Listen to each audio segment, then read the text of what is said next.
No, Maud." Indio shoved a big spoonful of soup into his mouth, and then, regrettably, continued talking.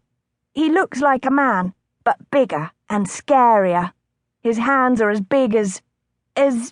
Indio's little brows drew together as he tried to think of an appropriate simile. "Your head," Lily supplied helpfully.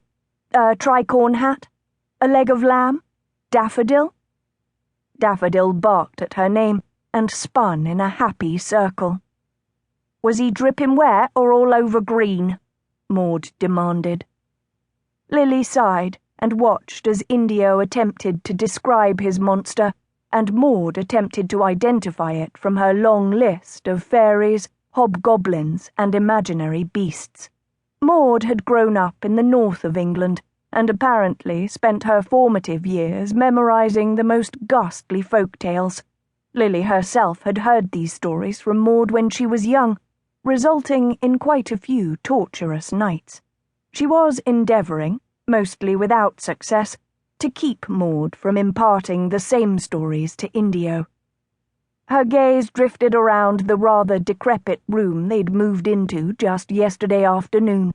A small fireplace was on one charred wall. Maud's bed and her chest were pushed against another. Their table and 4 chairs were in the middle of the room.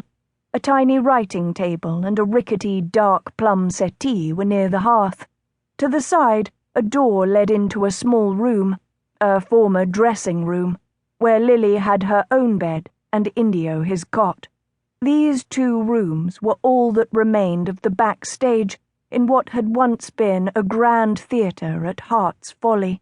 The theatre, and indeed the entire pleasure garden, had burned down the autumn before. The stink of smoke still lingered about the place like a ghost, though the majority of the wreckage had been hauled away. Lily shivered. Perhaps the gloominess of the place was making Indio imagine monsters. Indio swallowed a big bite of his bread and jam. "He has shaggy hair, and he lives in the garden. Daff's seen him too." Both Lily and Maud glanced at the little greyhound.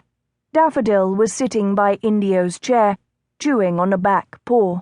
As they watched, she overbalanced and rolled onto her back. "Perhaps Daffodil ate something that disagreed with her tummy," Lily said diplomatically, "and the tummy ache made her think she'd seen a monster. I haven't seen a monster in the garden, and neither has Maud."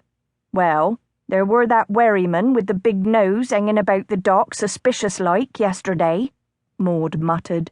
Lily shot her a look, and Maud hastily added, "But no, never seen a real monster. Just wherrymen with big noses." Indio considered that bit of information. "My monster has a big nose." His mismatched eyes widened as he looked up excitedly. "And a hook. Perhaps he cuts children into little bits with his hook and eats them." "Indio!" Lily exclaimed. "That's quite enough." "But, Mamma!" "No. Now, why don't we discuss fish clothing or how to teach Daffodil to sit up and beg?" Indio sighed gustily. "Yes, Mamma." He slumped, the very picture of dejection, and Lily couldn't help but think that he'd someday make a fine dramatic actor.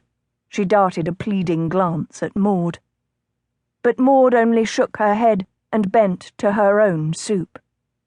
Lily cleared her throat. "I'm sure Daffodil would benefit from training," she said, a little desperately. "I suppose." Indio swallowed the last spoonful of his soup and clutched his bread in his hand. He looked at Lily with big eyes. "May I leave the table, please, Mamma?" "Oh, very well." In a flurry, he tumbled from his chair and ran toward the door. Daffodil scampered behind him, barking.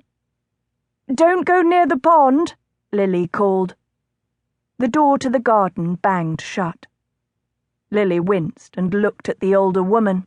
"That didn't go well, did it?" Maud shrugged. "Mayhap could have been better, but the lad is a sensitive one, he is. So were you at that age." "Was I?" Maud had been her nursemaid, and rather more.